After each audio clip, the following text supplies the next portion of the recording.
Hey everyone. So I'm an anxious person, I guess. I would call myself a worrier.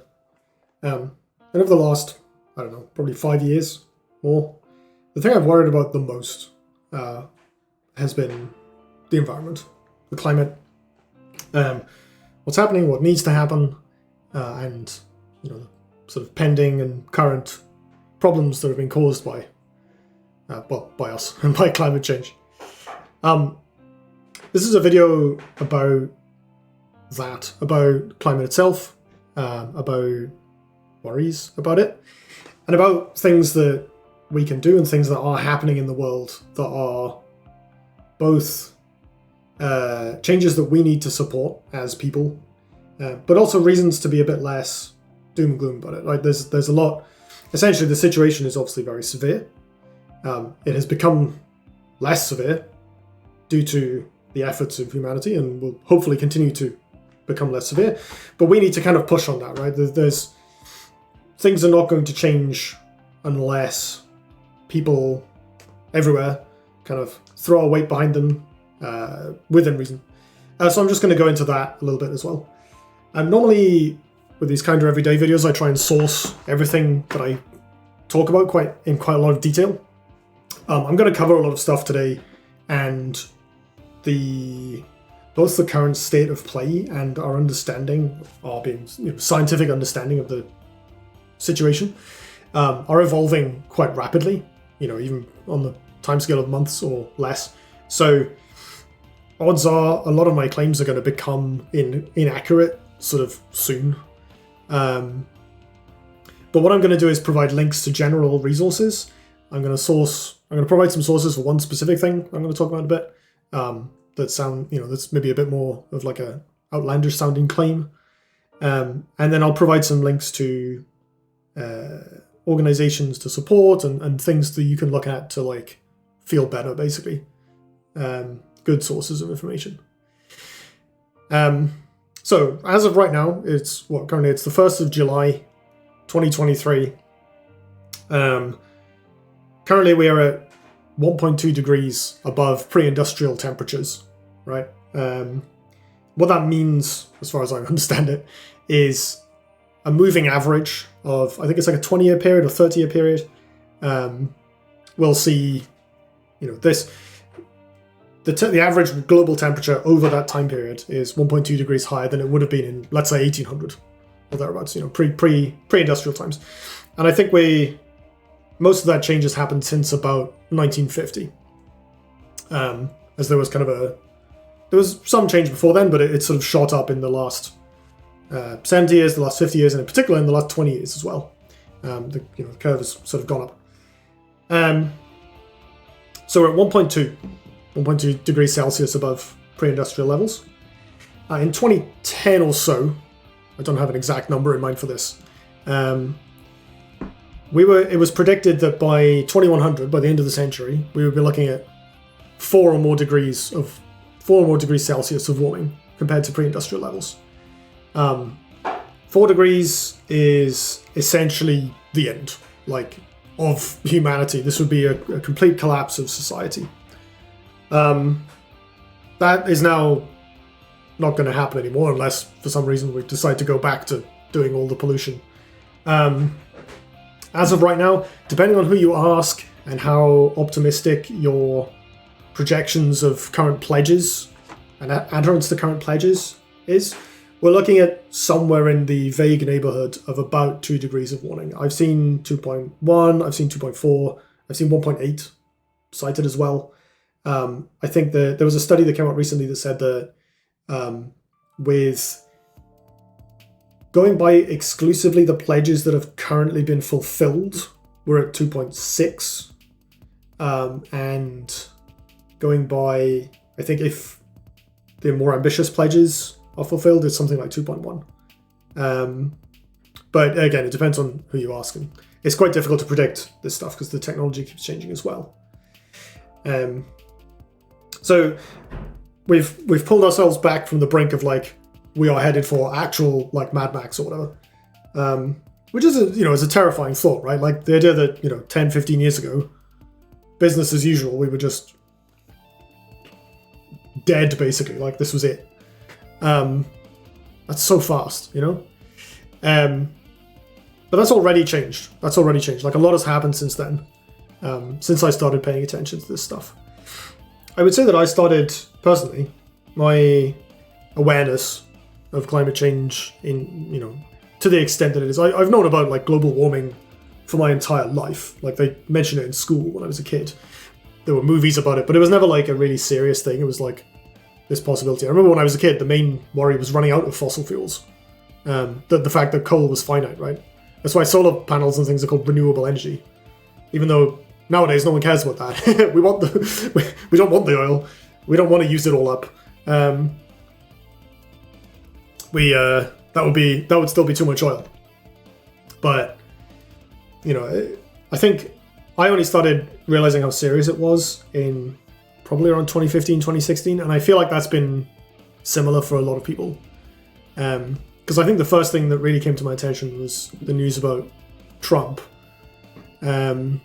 refusing to join the Paris Agreement. The Paris Agreement was a global agreement which the US did ultimately join. And I think almost every country did. There's only a couple that didn't. It's like North Korea and Russia or something. To limit warming to 1.5 degrees above pre-industrial levels. So you'll recognize that as 0.3 above now. And it is feasible. It was feasible then, it is still technically feasible now, I believe. But it's an ambitious goal because it needs to be, right? Every tenth of a degree is more, well, the consequences of warming, right? It's kind of, part of the reason I wanted to make this video is it's very difficult to sort. A lot of the sources that talk about this stuff are like, we're all going to die, everything's going to be on fire constantly. You go on Twitter and anytime there's like a heat wave or wildfire or something, people are obviously very upset, and they express that in these sort of fatalistic terms. And that is terrible for me personally, right? It's just awful. I really struggle to deal with that sort of thing. I think a lot of people do. The thing is that, like, averting the worst consequences of climate change is a lot more feasible than certainly I would have thought when I became aware of this stuff. But what does it actually involve, right? We've got a warming world means some ecosystems are disrupted, either by the temperatures themselves or by kind of second order effects. You've got sea levels that rise predominantly because of polar ice caps melting. There is more extreme weather patterns. There are more extreme weather patterns. More droughts or heat waves, periods of dryness. More evaporation of like reservoirs and groundwater because of, again, more heat. In general, as I understand it, the sort of the application of the additional heat is not linear, right? Everything isn't just like a bit warmer all the time. There are fluctuations, and then the fluctuations are more extreme. And different parts of the world warm faster or slower than other parts. So it basically means there are going to be more heat waves, or the heat waves will be longer. There will be more droughts, and the droughts will be longer. That kind of thing. And even like more brutal cold snaps as well, I think. Like, there was a substantial cold snap in the US last year, I think, that made the news because the infrastructure wasn't ready for it. And I think that was also linked to climate change, causing just more extreme weather effects. Oh, more flooding as well because of, again, more extreme weather, which means torrential rain, sea levels rising, and so on. And it's not to say that like all of these things are going to be happening constantly. Like, you are not guaranteed to have a flood. You are not guaranteed to have a drought, whatever. But they will happen more, like some percent more than they do now, and they will be more extreme. And that's already happened, right? I live in the UK. Last year we had like a 40-degree heat wave, 40 degrees Celsius temperature for like a week. It was brutal. And to an extent, there was some issues with infrastructure as well. Like, there were a couple of places where like roads melted in the heat and stuff. By and large, people got through it, but like, you know, this is obviously not a sustainable situation. But it's worth noting that the previous record was in like, it was like 1968 or something. That was the last time, or 1986. Either way, the previous heatwave record was like ages ago. I expect the 40-degree record will be broken, at some point, probably in the next decade, as these things will happen again more frequently, more intensely. But they're not going to happen continuously, especially at the level we're at now and the level we can potentially limit warming to. So, on to that part. What do we actually need to do?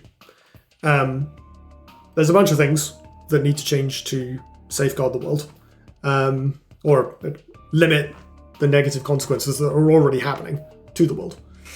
The main one, obviously, is for temperatures, is emissions reduction. So the rise in temperatures is predominantly caused by emissions of greenhouse gases. The most well-known greenhouse gas is carbon dioxide, CO2, but there are others that are smaller in proportion, but actually cause a greater effect. So methane is one of them. There's another one, I think it's like some nitrogen compound, nitrogen dioxide or nitrous oxide, something like that. There's a specific term for these compounds. They're like basically very, very intense greenhouse gases that can actually cause quite a big win if reduced. I think there was a treaty last year that would reduce emissions of methane and other intensely warming materials that I think by itself brought us like nearly half a degree or something if implemented. So most of the emissions that we have are produced by things like transport, energy production, and agriculture. So switching to renewable energy is obviously one of the main things that is happening and one of the main things that people know about. Carbon removal is quite a big deal as well, because obviously there's a bunch of carbon dioxide already in the atmosphere that we need to get rid of as well. Now there's in some ways this is talked about as like a transitionary technology. I think there are some people who are hoping that they get to just do whatever they were normally doing, but put a carbon absorber on the end of their factory's chimney or whatever, and everything is fine. There are certain cases where that can work, but by and large we need to transition to much lower carbon industrial processes, electric vehicles, low carbon infrastructure, and then also absorbing the CO2 that's already there to reduce the amount of heat that is trapped with tree planting, specific carbon removal technologies. There's not a lot of particularly viable large-scale carbon removal available at the moment. There's lots of ways it's being explored. I think because it's kind of, like I said, it's favorable to industries that want to keep going if they can, and just put if we just plant enough trees to offset all the pollution, then we're fine, right? But it is also a technology we do actually still need and want, even with the best of intentions. One promising one that came up recently was the idea of using, it's like crushed basalt seeded on farms, and it like absorbs carbon dioxide from rain and then gets pulled into the soil or something, and then it also apparently provides benefits to the crops. Like, I don't know if it suppresses weeds or something, but it's kind of a win-win situation. Obviously, the problem with that is you need a lot of basalt, and then you need to crush it up, and then you need to distribute it. And this is usually where these carbon removal technologies are struggling at the moment, because deploying them on mass scale, like, yeah, it's fine to have one building that has a bunch of fans in it and puts carbon wherever, but the basalt thing is clever because it doesn't require additional land, but you still need the logistics of making it work. What else do we need to do? Water protection. Water supply. The way people talk about water is it's kind of the idea that it's going to run out full stop. That's not really how water works as far as I understand it. Like, the only way water actually leaves the earth is if it gets transmuted into something else through a chemical reaction, such as, I don't know, a living creature consuming it and respirating or whatever. But broadly, the issue is more supply of fresh, potable water. So good. There's plenty of water out there that's just like contaminated, or it's seawater, or it's in bad places, and we can't use it. But obviously, humans and plants need water. We need water to grow our food. We need water for ourselves. We need water for cleaning and things. for personal hygiene, so that we maintain our standard of living. And so there are lots of things that are starting to happen around water protection. There's a lot that needs to change here, I think. One of the biggest ones is making better use of what's called grey water, which is basically water that's been used for something. That's not sewage, but like water that you, say, washed your hands in or showered in. There's grey water recycling is starting to be researched, and I think one thing we might need to do is do things like using more grey water or black water, which is actual sewage, for agriculture, because you don't need clean water to grow plants. So making better use of the resources that are available. Another one is reducing evaporation from reservoirs. But I've seen pictures of like people dumping little black orbs on the top of reservoirs during sunny periods. Those just like absorb sunlight, prevent it from evaporating the water. But one really clever way that people are looking into doing this is building floating solar panels, which allows you to reuse the area of land that is currently a reservoir, while also sheltering the reservoir itself from the sun. So things like that will help reduce water distribution issues in the future. Trash reduction is a big one. We have a lot of plastic pollution in particular. Plastic is obviously a ubiquitous material. It's incredibly easy to work with compared to anything else humanity has access to. But it degrades poorly, and microplastics have an unknown but probably deleterious effect on human and animal life. Microplastics, for the unaware, are like basically little molecules or fragments of plastic that are shed by certain plastics as they either degrade or get washed or things like that, get heated up. And they're just kind of everywhere now at this point. So reducing microplastics and also reducing actual trash, the amount of plastic that is generated and used, are both essential for maintaining, for protecting wildlife, for sustainable consumption and supply, right? The less trash we can make, the more biodegradable material we can use, the better. And then also, of course, plastic is made from oil. And so it is a somewhat carbon-intense product. So there is currently, I think, a UN treaty that's being discussed to be ratified next year about basically massively increasing the amount of plastic recycling that gets done. Because right now, plastic recycling is intensely inefficient. Something like 10% or so of plastic gets recycled globally, which is, pardon the pun, garbage. So this treaty will encourage and spur that in a number of ways, including things like being able to reuse bottles in shops, where you like return the bottle and you get some money or something, or you pay a deposit and then get it back when you give your bottle in, as well as requiring use of recycled material, spurring bioplastics and things like that, like materials that are like plastic but not plastic, paper packaging, all this stuff. And scientists are also looking at ways of transmuting plastic waste into other materials. There are plastic-eating bacteria that I keep seeing crop up as a potential solution, and there are also chemical processes that can transmute it into like fuel that are being explored as well. Biodiversity and nature protection. One of the side effects, it's not really a direct side effect of global warming. Global warming affects it, but the Earth is losing a lot of like natural space and species.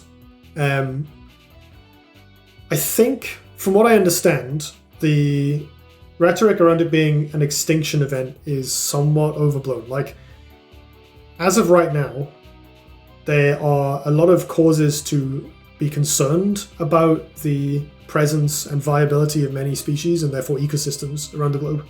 And nature is, I think a lot of people like nature, right? I love nature. Nature is worthy of preservation in and of its own right. But we also need it, right? Humanity relies on it. We need food, and we need oxygen. Plants are essential for both of those things at bare minimum. And, you can't have plants without animals. Animal populations are all balanced on each other, right? I'm not an ecologist, but essentially, if you remove any particular cog in the machine, you risk the machine falling apart.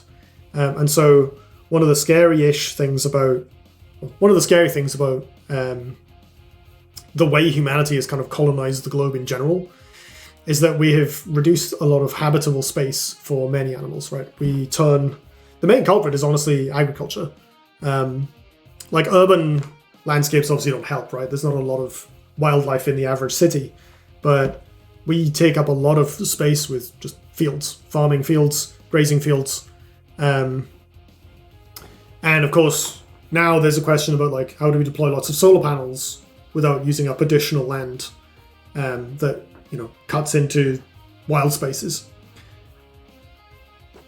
So I think it was last year, there was the COP15 Convention on Biodiversity, which pledged to protect 30% of the Earth's surface for biodiversity reasons, for preserving nature essentially, which I don't understand the exact details of that, but my sort of lay understanding is, imagine if 30% of the Earth was a nature reserve. I think that's basically how it's going to go.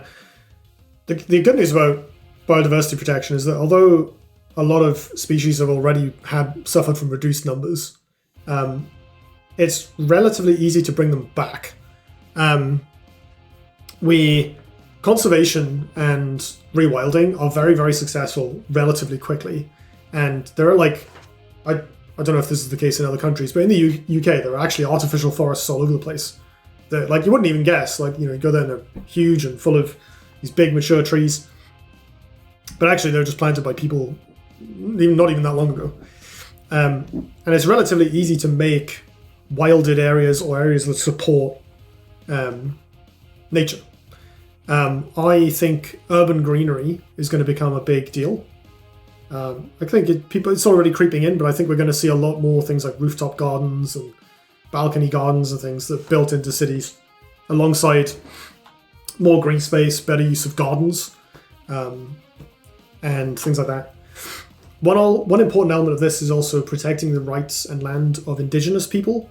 It sounds weird, but the reason behind this is that indigenous people who live in forests or other areas of natural significance have a lot of traditions or cultural understanding around living with and protecting that land. And there are now studies that say that land with indigenous people on it is more successful in terms of biodiversity than land that is managed by urban, I guess, or more modernized, more technological subsections of humanity. I'm trying to find. I've never really thought of what's the opposite of indigenous in a way that isn't patronizing to indigenous people, but hopefully you understand what I'm trying to say. So protecting the rights of indigenous people and supporting them is actually really, really important, both for the indigenous people themselves, obviously, who have suffered greatly. Indigenous people around the world have suffered greatly at the hands of colonialism over the centuries, but preserving those cultures has a value in and of itself, but is also super important for protecting nature and protecting biodiversity.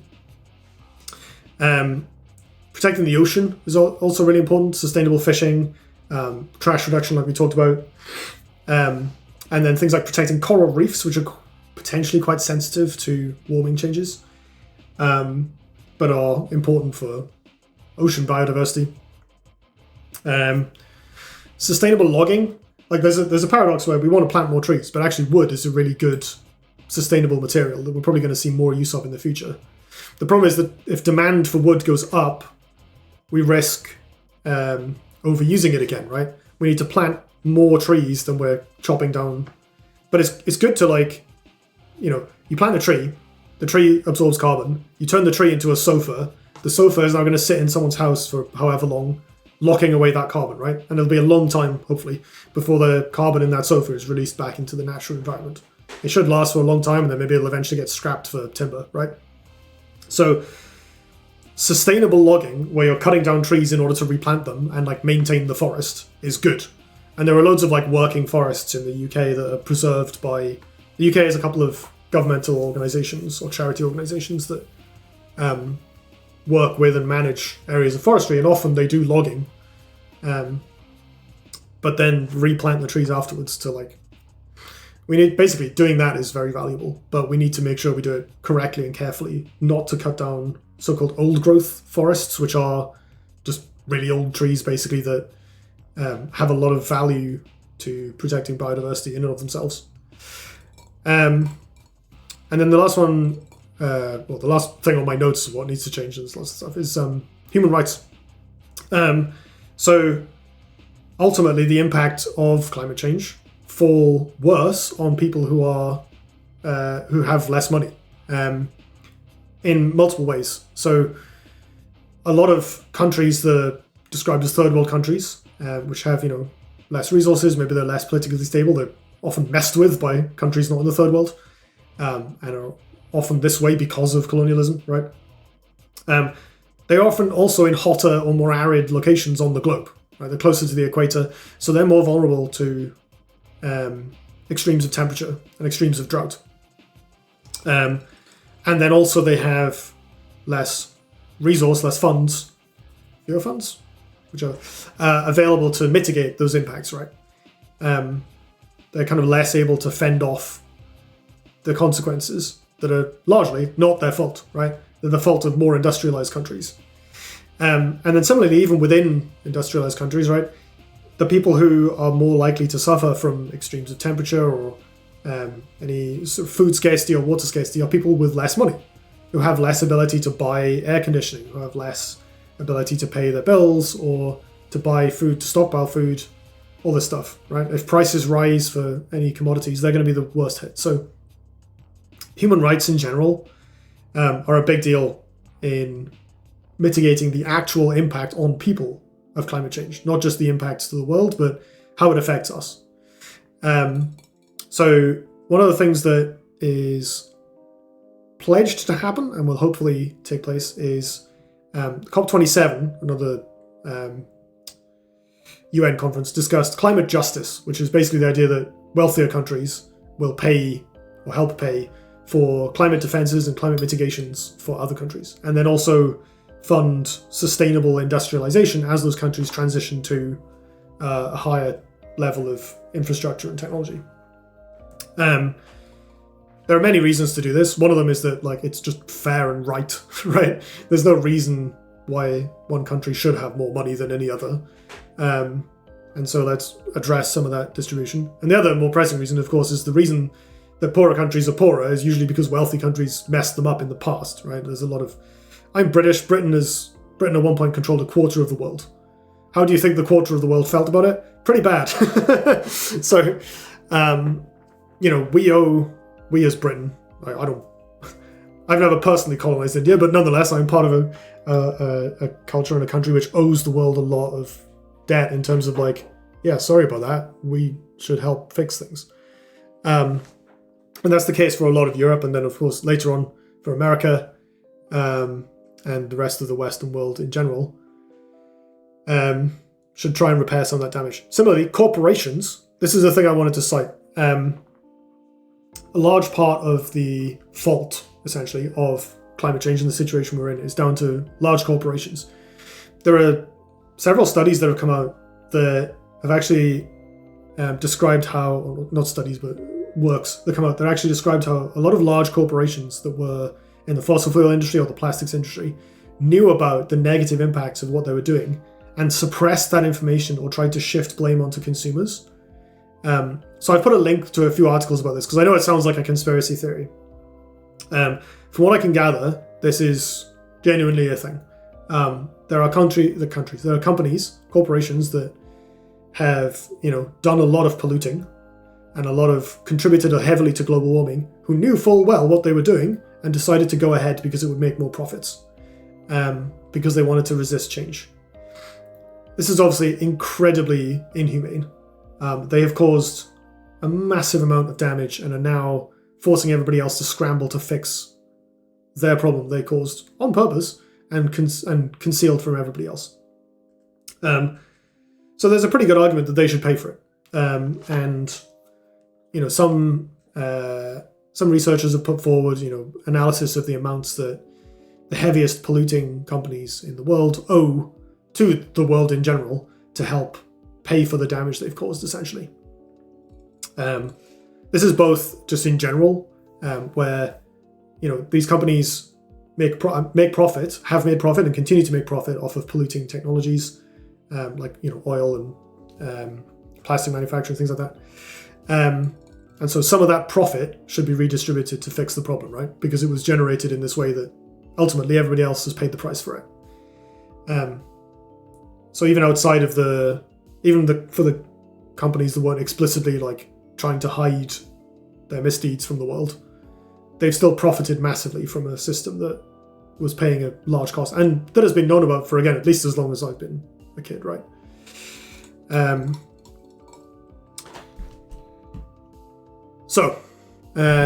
other thing I wanted to say on that is I think that general social progress also helps, because even things that don't seem immediately obvious, like racism or trans rights, a lot of these, like I said, let's take racism as an example. These lines of colonialist countries and third world countries that were colonized are also heavily racialized, right? So if people are more aware of racism and have more empathy for marginalized people, for people of color, then that will help with public and policy support for climate reparations.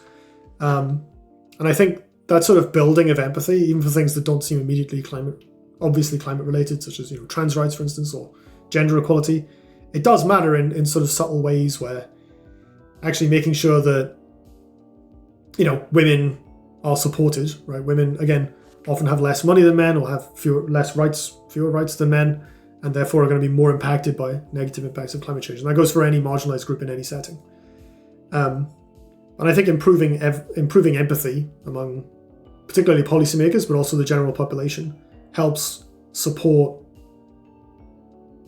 evolving understandings that, yes, we should protect the more vulnerable, both among ourselves, among our own societies, and also globally.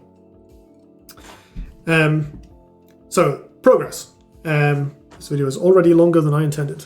Classic. But hopefully this is helpful for some people. So I've talked a lot about what we need to do, and I've kind of covered what is being done about some of it. I'm just going to talk briefly about the impact of how far we've come. So like I said at the beginning, again, I don't have a strict or accurate number for this, but from my understanding, in about, let's say, 10 or 15 years, we've gone from a predicted 4 degrees of warming. So, that would be Mad Max land, right?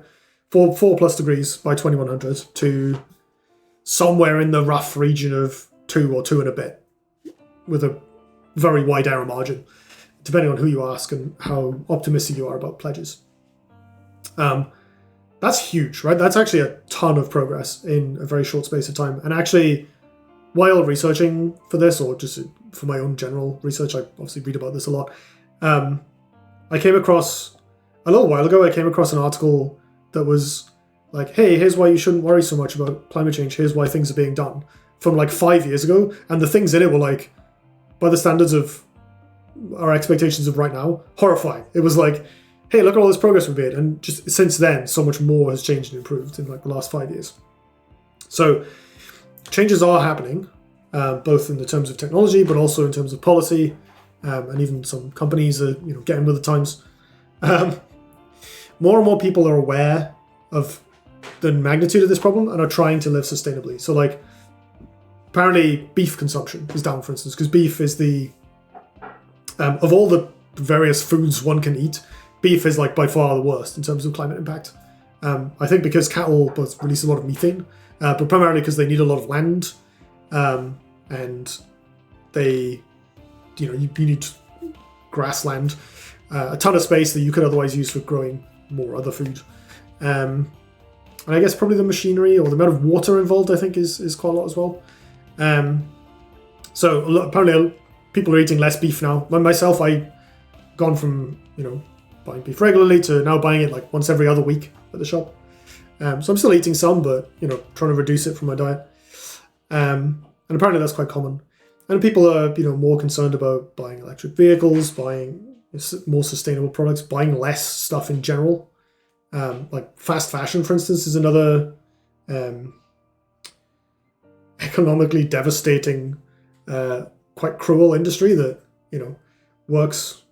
It has a lot of bad implications in terms of trash generation, in terms of resource wastage, in terms of human rights. And apparently people are now moving away from that, which is great, because that's a terrible industry.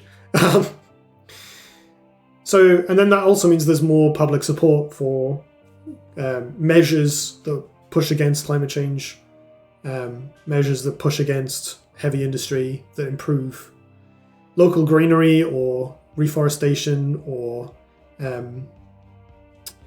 renewable energy. There was a referendum in Switzerland quite recently about introducing a carbon tax that passed. Didn't pass by a huge amount, but it passed. Passed by more than Brexit, I'll tell you that much.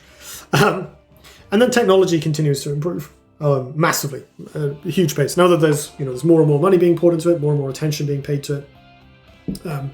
The price and efficiency of solar panels have improved enormously in the last 5 years, and then in the last 5 years before that, and so on. And they will continue to improve. Battery technology improving. EVs are obviously becoming more and more common. More sustainable materials and replacements for plastic are being found, and ways to reuse plastic. So actually there's a ton of stuff that's improving. And as someone who reads a decent amount of research papers on climate change, massive shout out to the scientists working on this stuff, because like a lot of climate research gets very badly headlined by news organizations reporting on it. Like there'll be a study that says something like there was one recently, it was a good example, that said that existing estimations of the lifespan of like local ecosystems, so like an ecosystem within a place, like a single lake or a forest or something, may be safe estimates, maybe overly generous estimates, because the previous analyses were not taking into account interactions between multiple factors that could cause a kind of snowball effect. The way this was reported was kind of, all the headlines were basically implying like, hey, we might all be dead at 2030, with like, pictures of like barren, cracked landscapes and stuff. The paper itself, if you read it, they're like, here's the potential reasons why this might be wrong. Here are the case studies we did. The case study they did, or the model they used that was the most complex, actually had the least snowball effect. So it's possible that multiple interacting factors actually add a dampening effect compared to the more simplistic models. But basically, it's just an incremental step in predicting outcomes, which can then be used to drive policy. And that's always a common theme in these papers. They're like, hey, we made a study that say that corals are more vulnerable than previously thought, or whatever. We want to use this to drive policy. As a tip, by the way, I'll cover this later, but always read the research paper. The way they're written and the people who make them are just fantastic. And they're always punched up as being like, hey, here's why you click on this article to find out how we're all going to die in the media or whatever. But the people working on this stuff, climate researchers and engineers, phenomenal, and they are saving our asses 1,000%. Right? Without them, we would be in serious trouble. And they are absolute heroes for the work that they're doing. I can't thank them enough. So yeah, shout out to the people who wrote that paper, even if The Guardian exaggerated it to make me upset at like 11 p.m. So basically, there's a lot we need to do yet, but now we have a good bank of evidence to show that the work we're doing is effective, and we're not isolated in caring. Tons and tons of people at all levels of society are working on trying to mitigate the impact of climate change, trying to reduce the temperatures, trying to protect people from climate change. And like I said, there's a lot more that needs to happen, and the more people that sort of push a little bit or push a lot, the better. So let's talk about that. What can we do to help out? Because I have found that it helps with my anxiety to just contribute a bit. I think, so I mentioned earlier on about corporations, right, and hiding things. The entire idea of like a carbon footprint is marketing. The term carbon footprint was dreamed up by BP, British Petroleum, as essentially propaganda to shift blame to shift the public's mind onto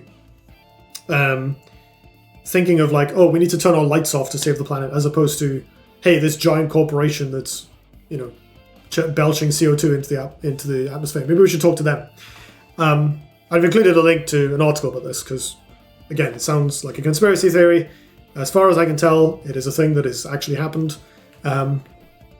So ultimately, individual responsibility is not something that we should feel guilty about, unless you have a lot of money,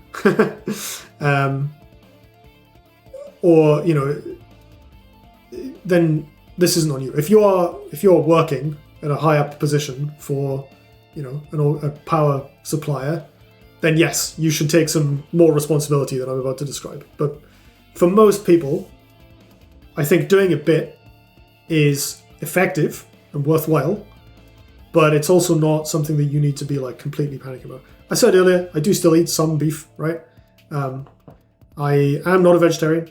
I think, you know, veganism is worthwhile and good. I personally have a hard time with food, so it's not a step that I've taken, but I fully respect people who do, and I'll, you know, be keeping my eye out for more ways to reduce my meat consumption in the future. For instance, that kind of level of like, do what you can, contribute a bit, you know, just put your shoulder to the same oar as, you know, many other people. It's good future-proofing as well. Like if you think about it, right? So the EU is going to ban sales of petrol vehicles in 2035, I think it was, or by 2035. So if you're a person who loves petrol cars and you're like, no, I have to have a petrol car, at some point you're not going to be allowed, right? You will have to buy an EV. So starting, you know, keeping an eye on EVs and, you know, buying one now if you need to replace your car. If you don't need to replace your car, then there's no point buying a new car. But if you do, you know, maybe consider getting an electric vehicle, or even not getting a car and using public transport if possible. These things will future-proof your life, and they will. It's good practice, right? It's also a way to vote with your wallet, because one person saying, "Oh, I'm not going to buy X product," it doesn't really make any difference. But 1,000 people or 1,000,000 people doing it does. Like I've mentioned a couple of times, like people are buying less beef, people are buying fewer clothes. You know, fast fashion is sort of seeing some decline apparently. And then obviously more people are buying electric vehicles or rooftop solar panels or whatever.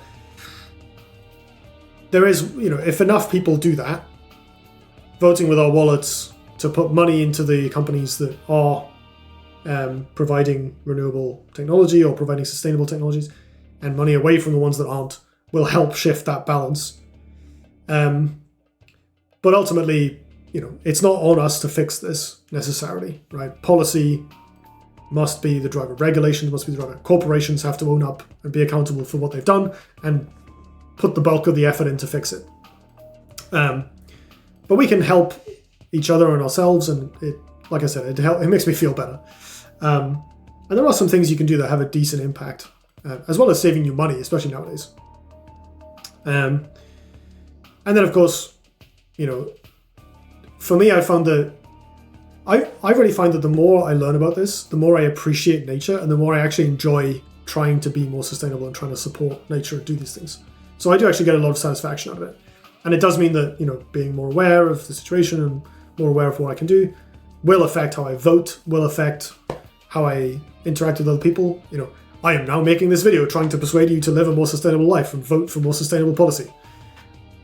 You know, I've come to this point. So it does help ultimately add up to an effective driver of policy, I think, where you get more people voting, more people writing to their MPs and putting pressure on organizations. So I'm just going to go through a list of stuff that I've written down that I've done or looked at that helps at least a bit. Switch to renewable energy. This is probably the biggest one from a perspective of like average household consumption. There are nowadays all renewable energy providers. I'm on one called Octopus Energy in the UK. It's much cheaper than, or at least was when we signed up, much cheaper than non-renewable energy. And obviously it has saved so much anxiety about like, oh no, I can't leave my computer on while I go to the toilet, which otherwise I would worry about. Like, you know, it does help with that stuff.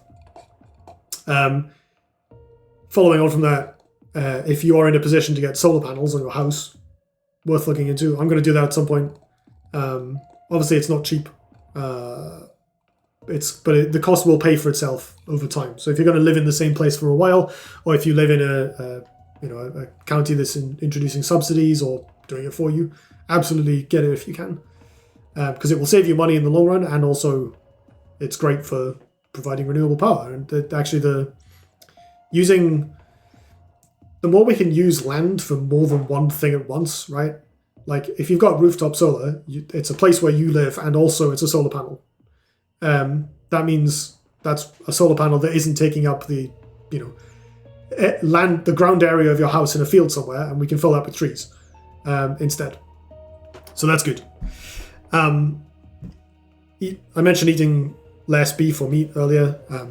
I'm not super up on the carbon consumption or water consumption of lots of different food. I know beef is the worst one, and then there's like quite a sharp drop before other meats. Like chicken is like not that bad. Again, like I said earlier, obviously if you can go vegan, if you're in a position to do that, then I would certainly recommend it, but I would hypocritically recommend it. But it's definitely something that I fully respect. And there are lots of options. Tofu is like not that bad. Me and my wife make tofu about once a week, so it's like a meatless dish. If you can find stuff that you like that is meatless, whether it's sort of meat substitute type food like tofu or impossible meat, things like that, or just like a salad, the stereotypical vegetarian food, then it can be very valuable. Public transport. Don't need an electric car if you don't drive. I think right now in a lot of places in the world, public transport provision isn't amazing. It would be, there's things that are hard to do on public transport. Like if you're traveling and you're taking a bunch of stuff with you, that's hard to do on a train.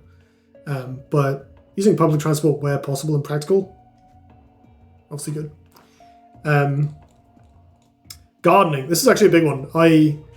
So my wife and I have recently added a flower bed to our garden, and we've not even finished it yet, right? It's like literally, it's a big area of mulch with like 2 plants in it, because we're waiting for it to settle before we can put more plants in. The amount of extra animals we've seen, insects in particular, that we've seen in our garden has actually shot up. We've also been putting up more bird food, and that's had a huge impact. These fat balls, I don't know if you've seen these sort of hard balls of, I don't even know what they're made of, like suet or something. Birds go absolutely nuts for this stuff. The first time we put fat balls out in the garden, we saw like 30 birds come in like a day. They love it. So like building, if you've got a garden or a balcony or some other space where you can put plants, insects love them. If you've got a lawn, maybe consider getting some of it as a wild area where you like plant some wildflowers and don't mow it, or like mow it to maintain it, not to mow it as a short lawn, because that stuff is really, really good for butterflies and other pollinators. And it's less maintenance, less effort, On the subject of lawns, you don't need to water your lawn. Just ignore it. It's grass. It's fine. It might go brown in summer. It'll grow back. It's fine. Save the water. Water butts are also good for reducing water usage. I recently installed one. It was like £30 for a 100-litre water butt that I just crudely sort of cut a slit in a drainage pipe and slot in this valve. And so now we have rainwater, which is better for some plants and also doesn't use up household water, which is great. Useful for dry spells where there's a hosepipe ban or something and you want to maintain your garden. You can do it if you've got a water butt. Supporting, there's obviously various organizations that you can support. I personally donate to a couple of different organizations every month, one of which is explicitly climate related. And then supporting things like food banks is really good. Food banks have, as far as I'm aware, a very, very efficient impact on the quality of life of people who are, poor people and people who are struggling locally, which, I'm in the UK, there's loads of people struggling right now. Food banks are oversubscribed, so either giving food or just giving money to food banks is very efficient because they can get what they need and get it at wholesale prices. So money, I think, is more efficient than donating items of food, but anything helps.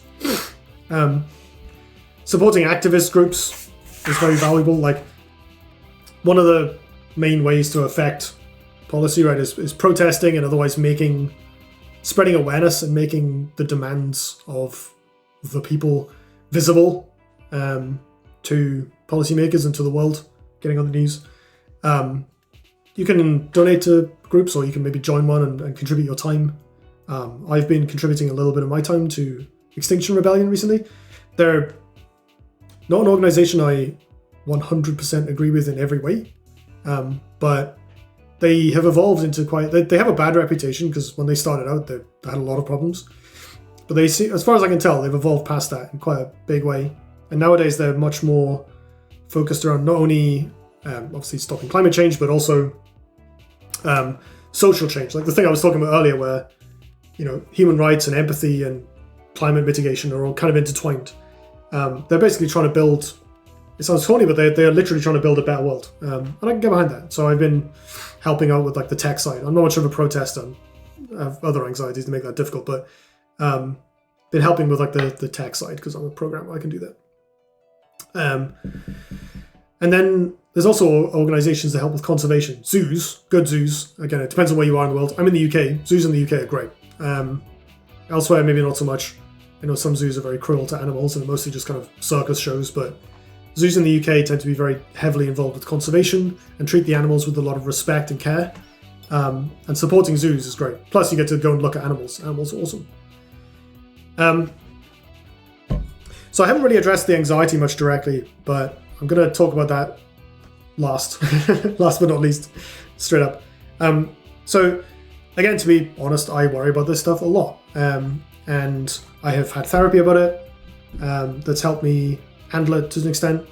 I keep a diary to help with my mental health, which again is primarily to give me a space to like kind of write down my feelings or, talk myself through something I'm worried about.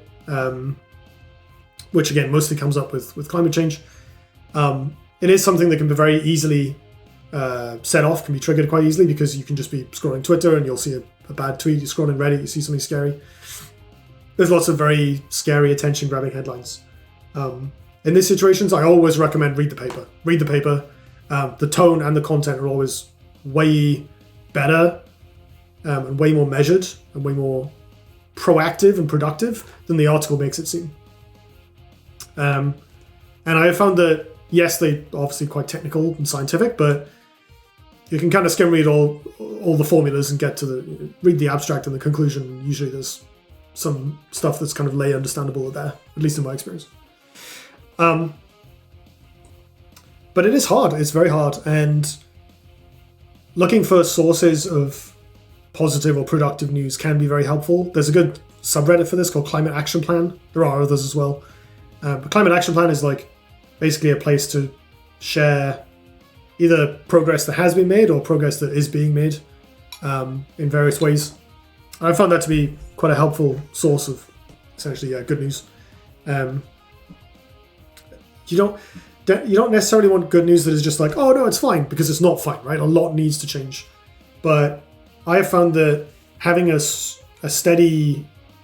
easy availability of news that is positive or displays the progress that is happening helps turn the scary stuff into motivation. Because ultimately I think like it's going to be, I have come to believe that it's going to be very difficult for me to just go about with my life never interacting with this stuff. I don't want to bury my head in the sand, right?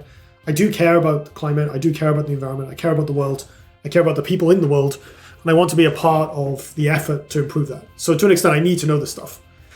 But what I don't need is the doom and saying, because that actually doesn't help at all. It just makes people feel bad without providing a productive direction to push in. And I found that getting sources for productive news, right, not necessarily positive news that's like, oh no, it's fine, because again, it's not. You need to be realistic about this stuff. But getting sources for productive news, for optimistic news, helps me both learn what is happening and what I can do about it, and then also helps me turn that negativity into motivation, which is one way to kind of drain out a spike of anxiety, is to get angry about it, get motivated about it, right? Turn that into something useful Even if, again, it just means, right, I'm going to buy another houseplant, right? There's not much I can actually do per se. But I can keep making lifestyle changes. I can vote. I can write to my MP. I can contribute to XR. I can donate to organizations. I can buy houseplants. All of which helps me turn anxiety into some kind of action to show that I at least helped. I've made some change in the world, however infinitesimal. It helps me feel better. I do also find that just pacing exposure helps. I use Twitter in like following mode, where it only shows tweets from people you actually follow, because the algorithm is just designed to keep you rage scrolling, and it upset me constantly. I still see news on Twitter because people retweet stuff, but it keeps it to a much more manageable level, right? And likewise on Reddit, I've curated my experience such that I don't see too much bad news on Reddit. Because again, the subreddits that have the bad news in are very... You read the comments and it's like, oh my god, we are all going to die. Holy crap.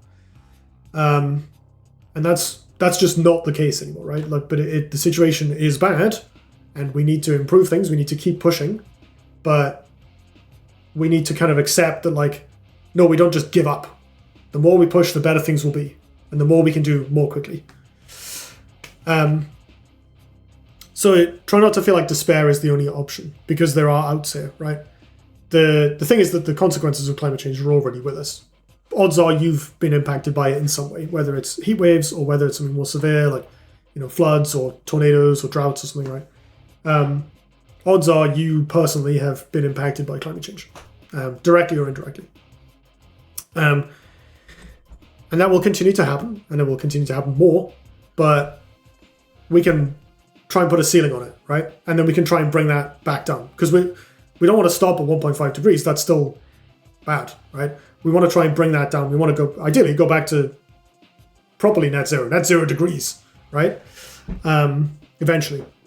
But the first step is to rein in the peak, is to control the warming and reach the top of the curve of temperature increase. 1.5 is still feasible. Whether we're going to hit that, I don't really know, but we're going to push as hard as we can. And then at the same time, we also need to work to mitigate the impacts of any warming, the warming we have now, never mind the warming we have in the future, on people in general, but in particular on the most vulnerable countries and the most vulnerable individuals among us, in all ways. So the more we can do, the better. It is working, and it will continue to work, right? Our efforts are not in vain. And it is totally, completely valid to be anxious or be sad, you know, to grieve, right? What has changed and what, you know, the situation, what will change. That's normal. Like, it's bad. Like, it's totally valid, and it's another thing I had to learn. Try not to pressure yourself to just be okay with it. You're allowed to be angry, you're allowed to be sad, you're allowed to worry. But at the same time, remember that, like, being upset about something doesn't actually help. Like, it's very easy. I often get into this pattern where, like, when either because of climate stuff or because, like, bad news, you know, wars, human rights abuses, whatever, right? You go on the internet, you see a bad thing that is happening or will happen, and you're like, oh my god, I feel terrible, obviously, right? And then you sometimes get guilty for, like, going back to your normal life afterwards. It feels strange to be just like, yeah, going about my day, playing games, going to work, whatever, when, like, somewhere out there people are suffering. I struggle to reconcile that, and I still do, but one thing that does help me to remember is, like, me being upset doesn't change anything. Like, if I'm upset about them, if I went to someone who was in a war zone and told them, man, I feel really bad for you, they'd be like, I don't want to swear on this video, but, you know, they would say something that involved probably swearing at me, and telling me I was being condescending. Like, me feeling bad is only useful if it motivates action. Same as earlier, right? So I try and, if I'm anxious about something, or if I'm feeling bad, if I feel like, you know, something needs to change, I will try and channel that into doing something small. Donate to something, usually, right? Donating to something, if you have money, obviously, if you have the resources to donate your money or time, it's usually quick and easy and, you know, helps, right? Helps a bit, just chipping in. It's a drop in the ocean, but, you know, if enough people put a drop in, that's a lot of water. This analogy has gotten away from me. But you know what I mean, right? It's just doing something to help. That is something better than just being paralyzed by anxiety. And that kind of helps me a little bit be like, okay, well, I did something about it. I can go back to my day. To an extent, this is an expensive process, but I'm fine with that. I'm fine with spending some of my money. I don't need a lot of stuff in my life generally, right? I am in the fortunate position of being able to do this, and that is something I do. But even just like, if you can't donate, retweet something, tell somebody about it, show your support in other ways. It's all small, but the more people that are pushing against the all, the better, right? And if you are in a position where you can actually do something significant about it, then please do that, because once you are in that position, then you have more responsibility, right? You should do the right thing. But for most people, accepting that you can't is hard. I've found. But do what you can in the moment and in your daily life. Look after yourself. Look after the people around you, both in your community, your friends, your family, your loved ones, and try and enjoy the life you do have. Because if you're in a good spot in life, be grateful for it. Be empathetic about it. Don't brag about it, right? To people who are worse off, and try and pay it forward a little bit. But live your life, have a good time. That's valid too. I think that wraps this up. I hope this was helpful if you made it to the end, or if you skipped around, that's fine too. I appreciate anyone who did watch this, and I hope it was helpful. Whether you found something new that you can do to help, or find something that you found reassuring. I hope that I've helped provide a bit of a realistic look at the situation as I currently understand it, at least.